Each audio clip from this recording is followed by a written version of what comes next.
시편 1편입니다.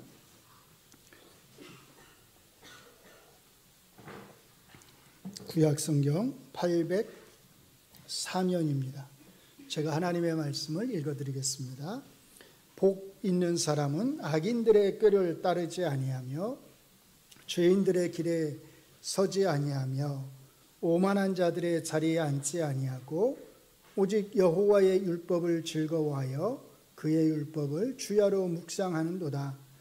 그는 시냇가에 심은 나무가 철을 따라 열매를 맺으며 그 잎사귀가 마르지 아니함 같으니 그가 하는 모든 일이 다 형통하리로다. 악인들은 그렇지 아니하며 오직 바람에 나는 겨와 같도다.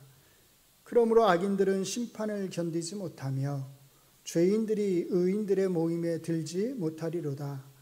무릇 의인들의 길은 여호와께서 인정하시나 악인들의 길은 망하리로다. 아멘. 하나님께서 이 말씀을 통해서 하나님의 뜻을 우리 가운데 깨닫게 해 주시기를 바랍니다. 오늘은 시편 1편을 저희가 읽었는데요. 제가 왜 오늘은 시편 1편을 택했을까요? 그것은 다음 주에 설명을 드리도록 하겠습니다. 자, 구약 성경이 히브리어로 기록되었다고 하는 것은 우리가 다 아는 사실입니다. 오늘 저희가 읽은 시편 1편에서 앞에 이제 복 있는 이렇게 시작이 되잖아요. 복 있는으로 번역된 단어는 히브리어로 아슈레입니다. 표를 한번 같이 보시죠.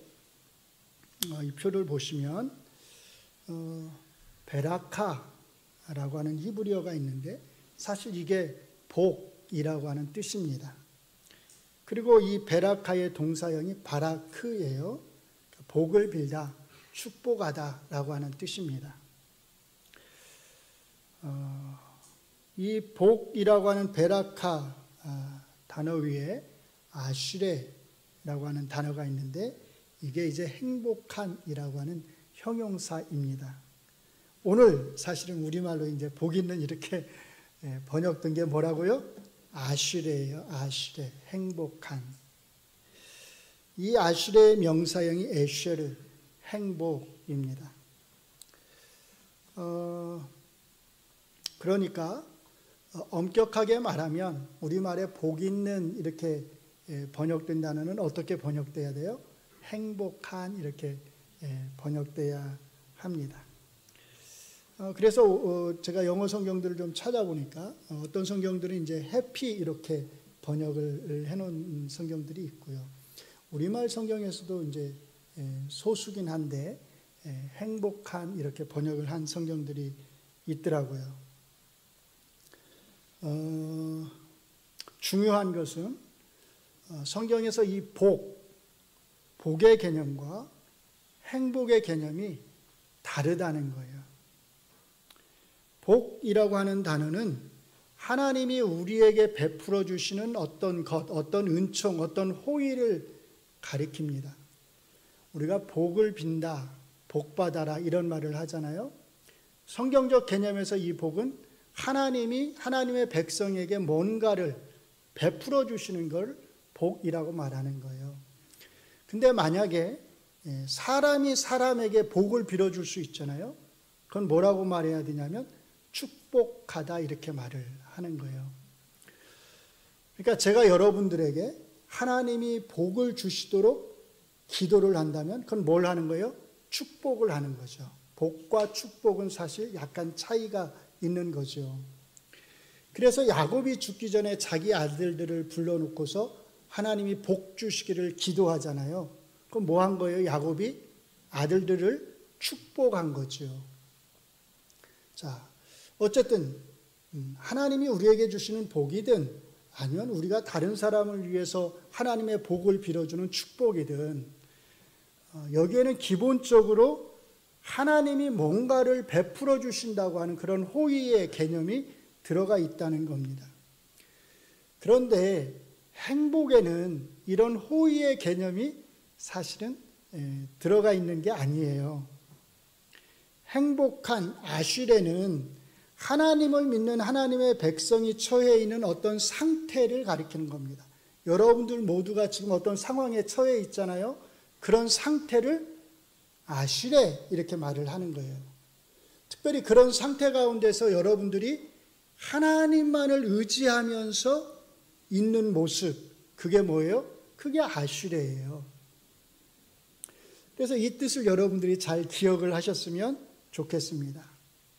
자, 그렇게 생각하면 시편 1편은 여러분들이 여호와의 율법대로 그 말씀을 잘 따라서 살아가면 하나님이 여러분들에게 뭔가 복을 베풀어 주시겠다고 노래하는 게 아니라는 걸 알 수 있습니다. 물론 행복을 하나님이 주시는 복과 우리가 떼어서 생각할 수는 없을 거예요. 당연히 우리가 누리는 행복 그 바탕에는 하나님이 주시는 복의 개념이 당연히 있겠죠. 이런 면에서 행복의 배경에는 하나님이 주시는 복이 있다고 말할 수 있습니다. 그러나 그렇다고 해서 복의 개념과 행복의 개념이 같은 것은 아니라는 거예요. 행복은 하나님이 주시는 복을 바탕으로 해서 하나님의 사람, 하나님의 백성이 처해 있는 어떤 상황, 상태를 가리키는 것입니다. 제가 이렇게 설명을 해도 사실 이게 어떤 의미인지 잘 감이 아직 안 오실 거예요. 자, 일단 오늘 시편 1편을 통해서 간단하게 설명을 좀 드리겠습니다. 다시 좀 번역을 하면 이렇게 될 거예요. 행복하다, 행복하도다. 악인들의 꾀를 따르지 않는 사람은, 죄인들의 길에 서지 않는 사람은, 오만한 자들의 자리에 앉지 않는 사람은 오직 여호와의 율법을 즐거워하여 그의 율법을 주야로 묵상하는 사람은 뭐하다고요? 행복하다, 행복하도다. 부러워하는 거예요. 여러분들 혹시 누군가를 옆에서 지켜보면서 저 사람은 참 행복하겠구나, 참 부럽다, 나도 저렇게 살고 싶다, 혹시 이렇게 생각해 본 적 없으세요? 바로 여기서 행복하다, 행복하도다 라고 이렇게 말할 때 그게 뭘 가리키는 거냐면 옆에서 이 사람의 모습을 바라보면서 부러워하는 그런 감탄, 그런 거를 표현하는 것입니다. 그런데 부러워하고 감탄하는 이유가 우리하고는 조금 다르지요. 우리는 뭘 보면서 부러워하지요? 가장 기본적으로 일단 물질의 풍조감이 있어야 되잖아요. 그래서 물질로 인한 어떤 걱정, 근심 이런 게 없어야 돼요. 그리고 더 나가면 일하지 않고, 가능하면 일하지 않고 조금 놀고 먹으면서도 이렇게 여유롭게 지낼 수 있는 거, 거기다가 또 건강도 더해지면 좋고요. 그런 모습들을 보면서 우리가 행복한 모습 이렇게 사실 생각하기가 쉽습니다. 그런데 시편 기자는 그런 게 기준이 아니에요. 먼저 부정적으로 세 가지를 말합니다. 악인들의 꾀를 따르지 않는 사람, 죄인들의 길에 서지 않는 사람, 오만한 자들의 자리에 앉지 않는 사람. 그리고 한 가지 긍정적인 기준을 말해요. 여호와의 율법을 즐거워하여 그의 율법을 주야로 묵상하는 사람. 자, 여기서 제가 두 가지를 좀 말씀을 드리고 싶습니다. 첫째, 여기 보시면 악인들, 죄인들, 오만한 자들 다 어떤 형태로 되어 있냐면 복수 형태로 되어 있어요. 복수. 반면에 여호와의 율법을 즐거워하여 그의 율법을 주야로 묵상하는 사람, 지난주에 저희가 히브리어 배웠잖아요. 사람, 남자 뭐였죠? 이시. 그 이시예요. 그러니까 남자인데 여기서는 사람으로 번역하는 게 사실은 더 좋은 거죠. 근데 이게 단수라는 게 중요합니다. 복수와 단수가 대비되는 거예요. 무슨 뜻일까요?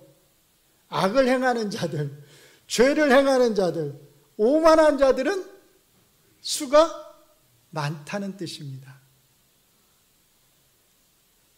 그런데 하나님의 뜻을 따라서 살아가는 사람들은 수가 적다는 거예요.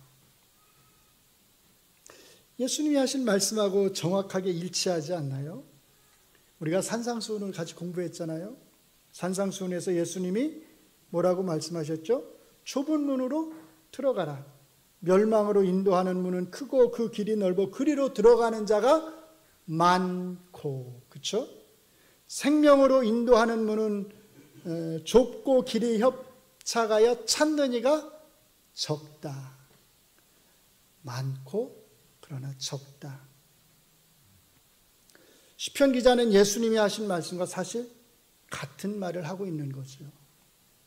그러니까 예나 지금이나 변함이 없는 거예요. 대부분의 사람들은 어떤 길로 가요? 넓은 길로 가는 겁니다. 아주 소수의 사람들만이 여호와의 율법을 즐거워하는 좁은 길로 가는 거예요. 둘째, 여호와의 율법이라고 할 때 이 율법은 우리가 이제 흔히 말하는 율법 책에 나와 있는 그런 율법들을 가리키는 게 아니고 하나님께서 지시하시는 것, 하나님께서 이렇게 살아라라고 하나님께서 가르쳐 주시는 것을 말하는 거예요. 여러분들이 약방에 그 병원에 가서 진찰을 받고 약을 타잖아요. 약국에서. 자, 그러면 거기에 뭐가 있냐면 이 약은 이렇게 드세요라고 하는 아마 지시사항들이 있을 거예요. 그 지시사항들, 그게 뭐냐면 그게 사실은 율법이에요. 삶에서 우리가 하나님의 백성으로 어떻게 살아가야 하는지에 대한 하나님의 지시사항, 하나님이 이렇게 가르쳐 주신 것들, 그게 뭐라고요? 그게 율법이란 거예요. 그리고 그 지시사항들을 잊지 않도록 매일 소리내서 웅얼거리면서 생각하는 것.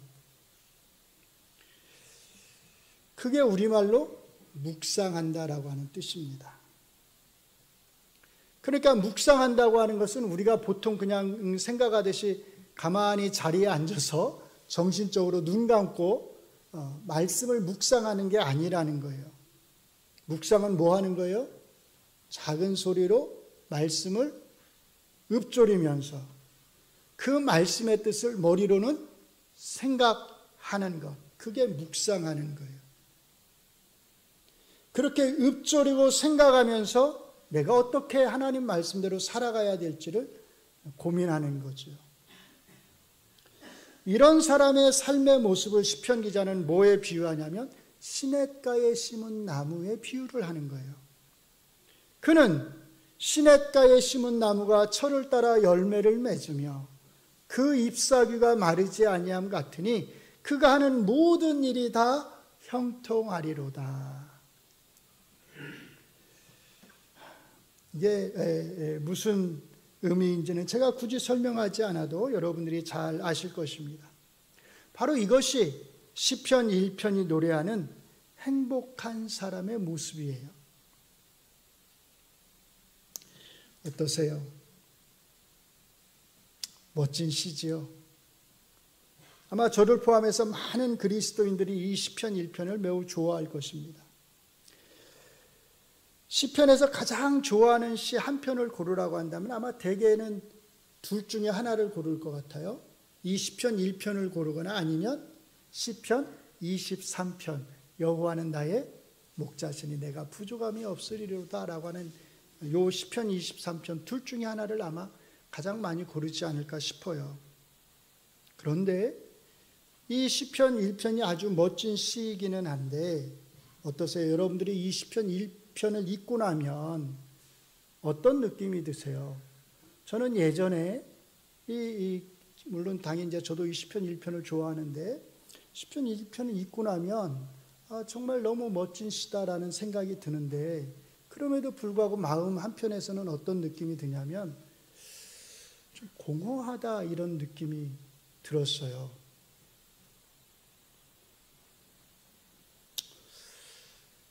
왜 공허하다는 느낌이 들었을까요? 하나님을 믿는 행복한 사람의 삶을 시냇가에 심은 나무에 비유해서 아주 멋지게, 정말 멋지게, 너무나 멋지게 노래하는 것 같기는 한데 문제는 뭐예요? 왠지 하나님을 믿는 내 삶을 보면 내 삶은 이 시편이 노래하는 것처럼 그렇게 시냇가에 심은 나무처럼 풍성한 그런 삶처럼 보이지 않으니까요. 분명히 여기서는 모든 일이 다 형통한다고 말씀을 하는데, 노래를 하는데, 내 삶의 현실은 어때요? 모든 일이 다 형통하나요? 그러지 않잖아요. 그래서 시편을 읽으면, 시편 1편을 읽으면 아, 참 멋진 시다라는 생각은 드는데, 내 현재의, 내가 처해 있는 현재의 삶하고는 거리가 있다는 느낌을 지울 수가 없는 거예요. 행복하기는커녕 솔직히 말하면 때로 우울할 때가 많잖아요. 여러분은 정말 행복하세요? 항상 행복하세요? 우울할 때가 없으세요?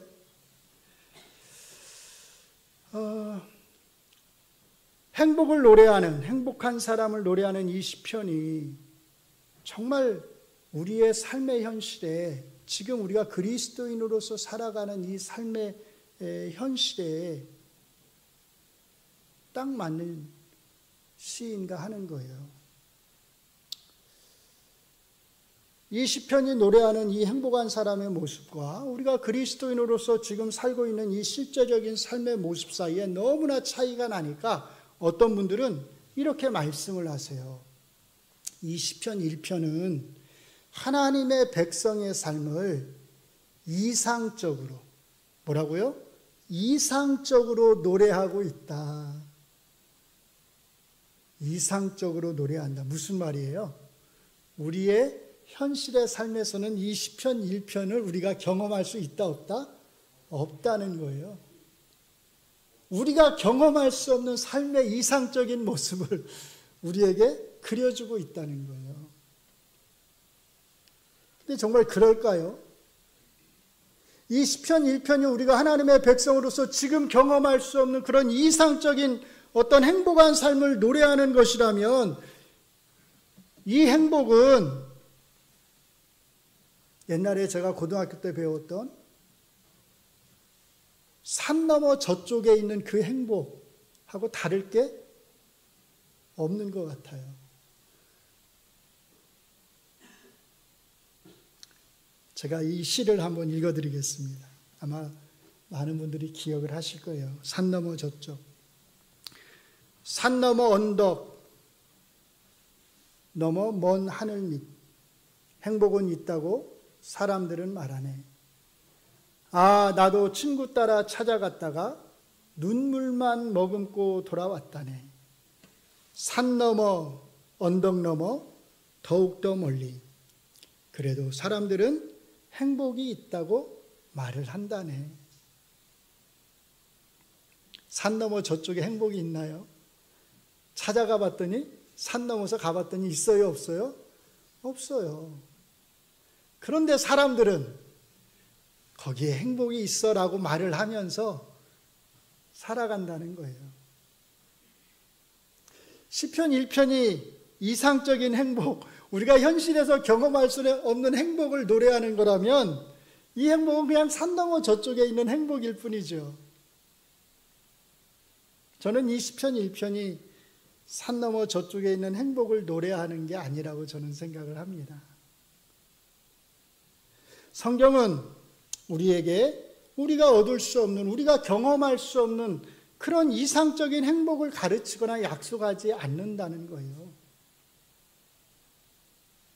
이 시편 1편은 현재 우리가 하나님의 백성으로서 경험하고 있는 바로 그 행복을 노래하는 게 맞습니다.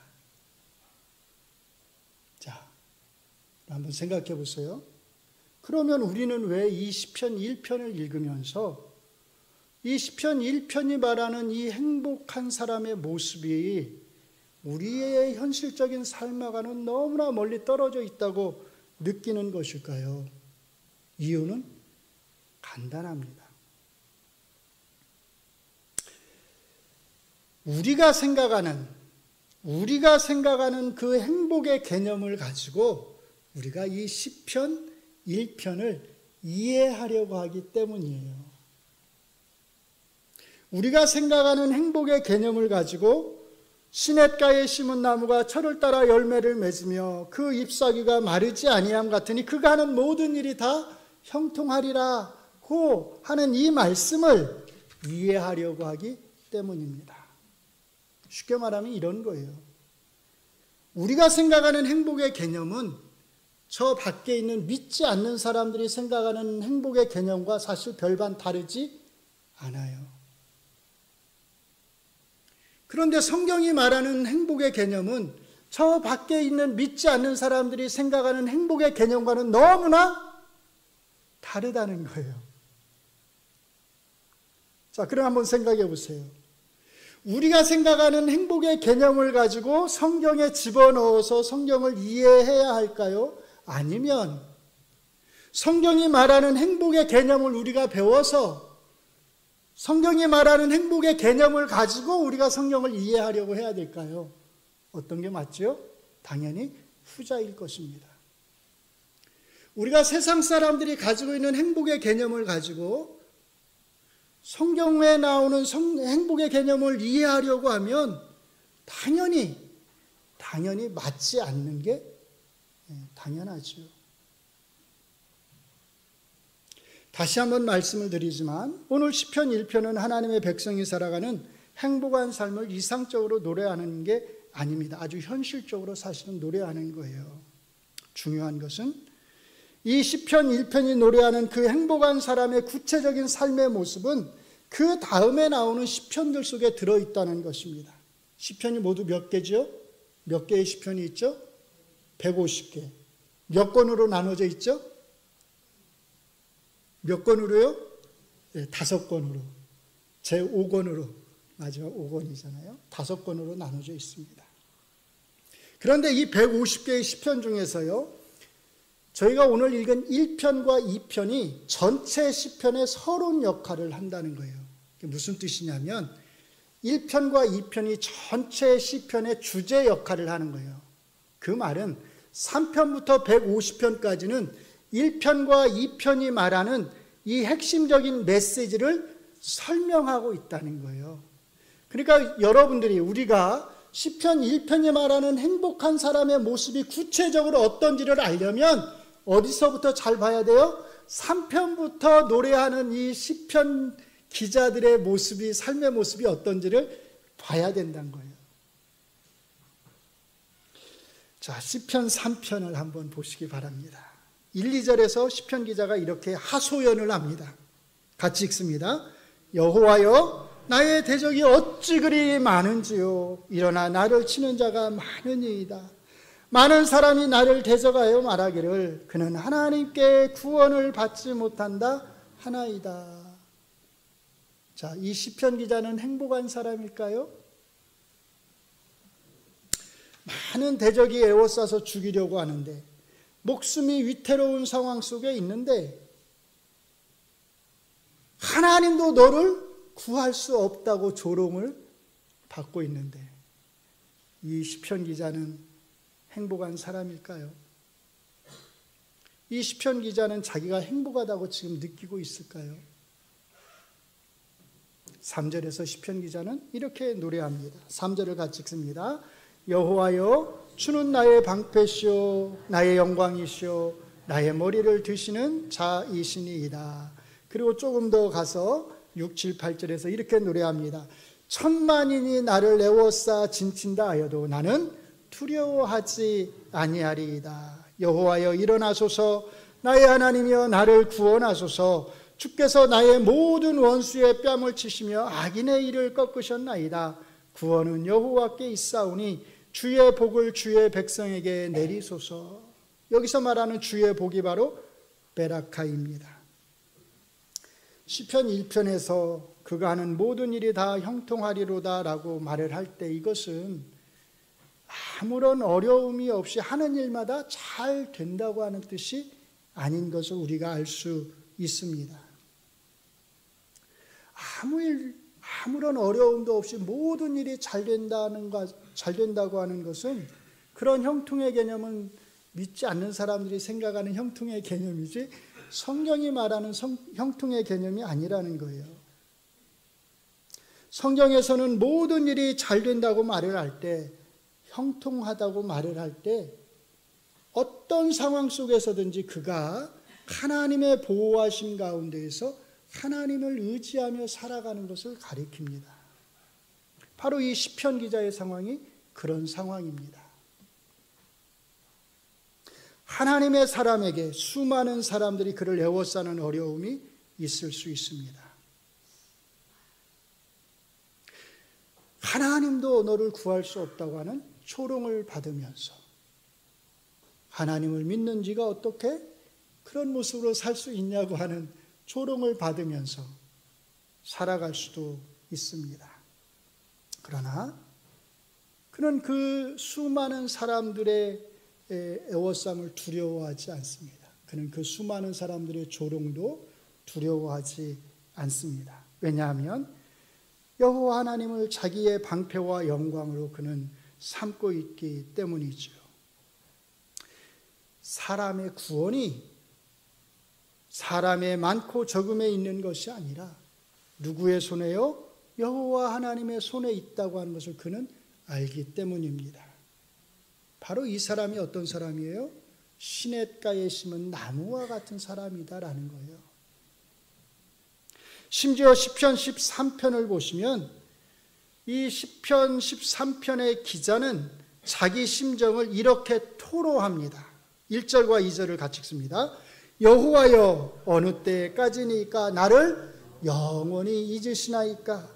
주의 얼굴을 나에게서 어느 때까지 숨기시겠나이까? 나의 영혼이 번민하고 종일토록 마음에 근심하기를 어느 때까지 하오며 내 원수가 나를 치며 자랑하기를 어느 때까지 하리이까?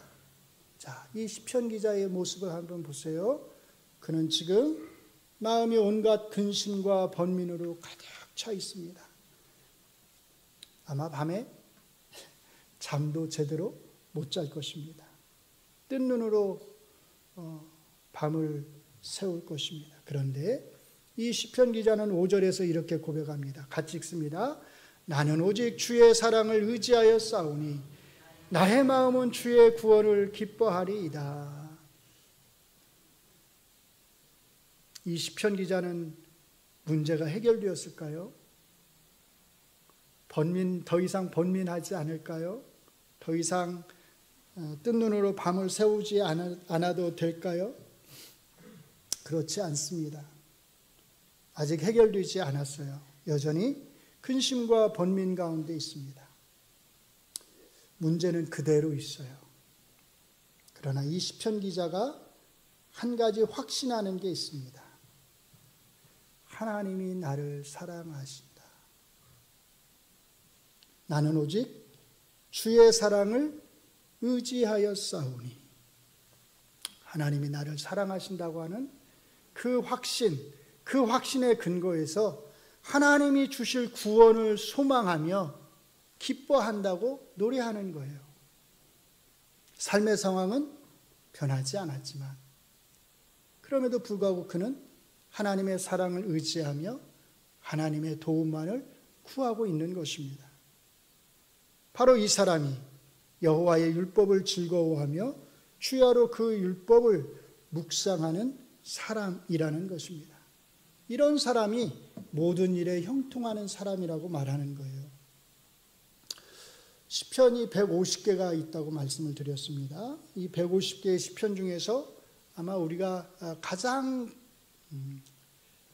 공감을 잘할 수 있는, 많이 공감할 수 있는 시편이 개인적으로 또는 아마 대부분의 분들이 시편 73편이 아닐까 싶어요. 시편 기자는 1절에서 여호와 하나님이 어떤 분이신지를 이렇게 말합니다. 같이 읽습니다. 하나님이 참으로 이스라엘 중 마음이 정결한 자에게 선을 행하시도다. 마음이 정결한 자, 마음이 깨끗한 자에게 선을 베푸시는 하나님. 그렇죠? 우리도 다 그렇게 하나님을 생각하잖아요. 그런데 어떤가요? 정말 우리의 현실에서 이런 하나님의 모습을 우리가 항상 보게 되나요? 오히려 이 세상의 실제 모습은 이런 시편 기자의 믿음과는 완전히 정반대입니다. 그래서 시편 기자는 2절부터 5절까지 이렇게 투덜댑니다. 나는 거의 넘어질 뻔하였고 나의 걸음이 미끄러질 뻔하였으니 이는 왜냐하면 내가 악인의 형통함을 보고 오만한 자를 질투하였음이로다. 그들은 죽을 때도 고통이 없고 그 힘이 강건하며 사람들이 당하는 고난이 그들에게는 없고 사람들이 당하는 재앙도 그들에게는 없나니. 악인들이 정말 잘 되지 않나요? 악인들이 정말 오래 살지 않나요? 왜 그렇게 장수하는지, 나쁜 짓을 그렇게 많이 했는데도. 악인들이 더 평안하게, 건강하게 살다가 죽는 것 같지 않나요? 시편 기자는 정말 솔직하게, 너무나 솔직하게 하나님 앞에 자기의 심정을 고백합니다. 12, 13, 14절을 같이 읽겠습니다. 볼지어다 이들은 악인들이라도 항상 평안하고 재물은 더욱 불어나도다. 내가 내 마음을 깨끗하게 하며 내 손을 씻어 무죄하다 한 것이 실로 헛되도다. 나는 종일 재난을 당하며 아침마다 징벌을 받았도다. 그렇죠? 누가 행복한 사람일까요? 악인입니까? 시편 기자입니까? 세상 사람들의 기준에서 보면 당연히 누구예요? 악인이죠. 악을 행하면서도 재산이 날로 불어나는 사람. 그런데 마지막 28절에서 시편 기자는 이렇게 고백합니다. 같이 읽습니다. 하나님께 가까이함이 내게 복이라. 내가 주 여호와를 나의 피난처로 삼아 주의 모든 행적을 전파하리이다. 복이다. 히브리어로는 토브입니다. 토브. 많이 들어보셨죠? 어디에 나오죠? 창세기 1장. 하나님이 세상을 창조하실 때입니다. 창조하신 세상을 보시고 좋았다라고 할 때 그 좋다, 좋으니 바로 토브입니다. 그래서 우리말로 복 이렇게 번역을 한 거예요. 상황이 바뀌었을까요? 악인이 일찍 죽었을까요? 악인이 벌어둔 모든 재산을 다 잃어버렸을까요? 아니요. 상황은 그대로입니다. 악인은 여전히 더 부자가 되고 더 건강하게 살고 있습니다. 더 평안하게 살고 있습니다. 나는요? 나는 여전히 어려움 속에 처해 있습니다.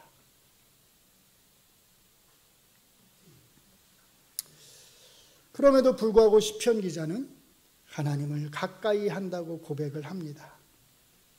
하늘에서는 주 위에 누가 내게 있으리요 땅에서는 주밖에 내가 사모할 리 없나이다라고 고백을 합니다. 누가 행복한 사람일까요?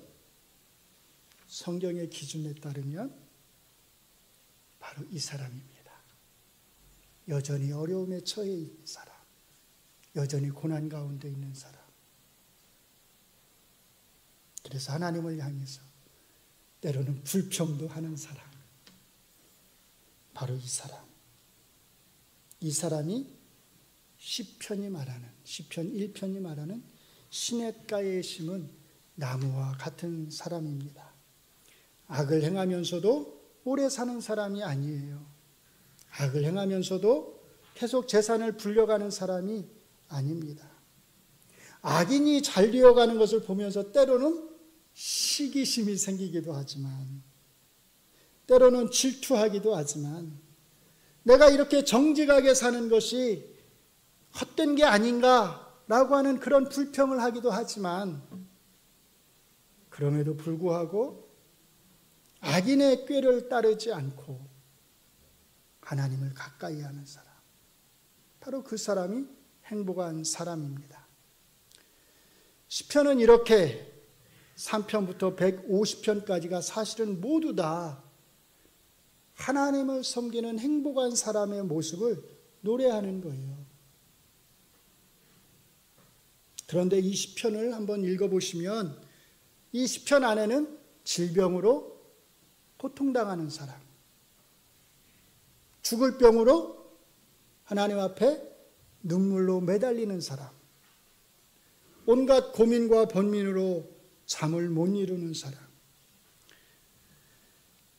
잘 나가는 사람을 질투하는 사람, 매일매일 불안에 떠는 사람, 아주 다양한 하나님의 사람들이 있습니다. 그러나 이들에게 공통되는 것은 이들이 다 각자가 처해 있는 삶의 어려움과 고난 속에서 하나님을 가까이 하려고 애를 쓰고 하나님만을 의지하면서 살아가려고 애를 쓴다는 것입니다. 시편 1편은 바로 이런 사람들을 가리켜서 행복한 사람, 시냇가에 심기운 나무와 같은 사람, 모든 일이 다 형통한 사람이라고 말을 하는 것입니다.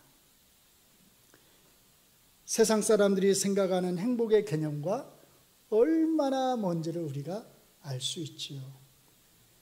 세상 사람들이 생각하는 행복의 잣대를 들이댄다면 150개의 이 시편에 나오는 이 시편 기자들 중에 그 어느 누구도 행복하다, 아쉬래 이렇게 말할 수 있는 사람은 아마 단 한 명도 없을 거예요. 이들 모두의 공통점이 고난과 고통이거든요.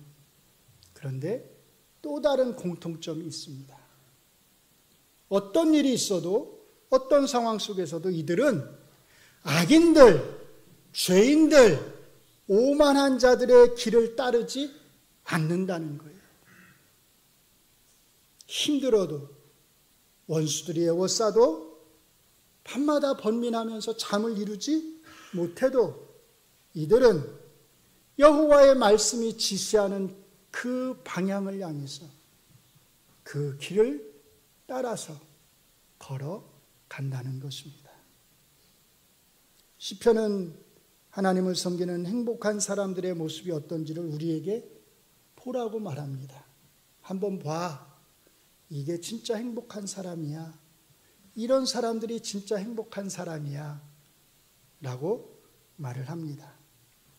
그것은 이상적인 모습이 아닙니다. 사실은 우리와 함께 살아가는 성도들의 모습이에요. 여기 앉아 계신 우리 권사님들, 우리 집사님들, 바로 그 모습, 바로 그 모습입니다. 그리고 사실은 내 모습입니다. 질병으로 인해서 고통당하는 내 모습이고, 삶의 어려움으로 인해서 잠을 이루지 못하고 번민하는 내 모습이고, 하나님의 뜻을 알지 못해서 헤매는 내 모습입니다. 그러나 그럼에도 불구하고 어떻게 해서든지 하나님만을 의지하려고 애를 쓰는 내 모습이기도 합니다. 하나님을 가까이 하는 것이 토부, 좋다, 참 좋다, 정말 좋다 라고 하는 것을 아는 내 모습입니다. 아시나요? 우리가, 여러분이 얼마나 행복한 사람들인지를, 여러분들이 얼마나 행복한 상태에 있는지를 아시나요? 하나님을 가까이 하는 것이 좋다는 것을 고백하시는 우리 성도님들이 되시기를 바랍니다. 그리고 정말로 그렇게 하나님을 가까이 하시기 바랍니다. 그러면 여러분은 행복한 사람, 성경이 말하고 시편 150편이 150개의 시편이 우리에게 보여주는 바로 그 행복함에 있는, 행복함의 상태에 있는 사람입니다. 시편 1편은 1편의 마지막은 그래서 이렇게 끝납니다. 같이 읽습니다. 무릇 의인들의 길은 여호와께서 인정하시나 악인들의 길은 망하리로다. 여기서 인정하다라고 하는 말은 히브리어로 야다입니다. 야다, 많이 들어보셨을 거예요. 안다는 뜻이에요. 부부가 서로 친밀하게 알듯이 그렇게 하나님이 우리의 모든 것을 다 친밀하게 아신다는 뜻이에요. 쉽게 말하면 하나님께서 우리의 삶 전체를 다 돌보신다는 것입니다. 그래서 영어 성경을 보니까 이거를 watch over 이렇게 번역을 해놨어요. 뭐냐면 조금 우리의 말에 이제 좀 뉘앙스가 좀 안 좋긴 하지만 감시한다는 뜻이에요. 위에서 이렇게 다 내려다 보시면서 지켜보고 있다는 거예요. 내가 걸어가는 걸음을.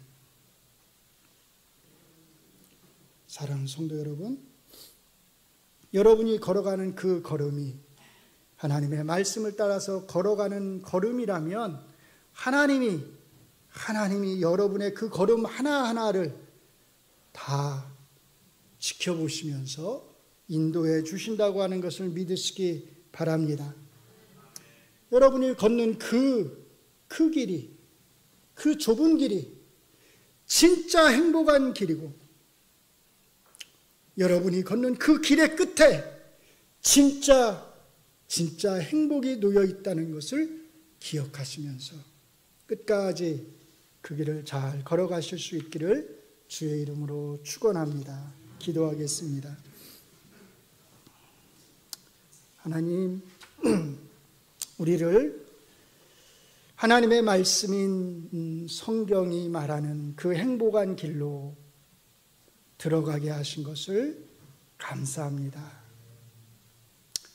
그 길에 진짜 행복이 있음을 잊지 않게 하시고 우리로 하여금 그 길로 인도하신 분이 하나님이시며 하나님께서 우리에게 놀라운 은혜의 복을 베푸셨음을 우리가 기억하면서 우리가 어떤 상황에 처해 있든지 간에 그 각자의 처한 상황 속에서 하나님을 가까이 하며 오직 하나님만을 의지하며 이 믿음의 길을 잘 걸어가게 하여 주시옵소서. 어떠한 일이 있어도 악인들의 꾀를 따르지 않게 하시고 죄인들의 길에 서지 않게 하시고 오만한 자들의 자리에 앉지 않도록 우리 주의 성령께서 우리를 지도하여 주시옵소서. 예수님 이름으로 기도합니다. 아멘.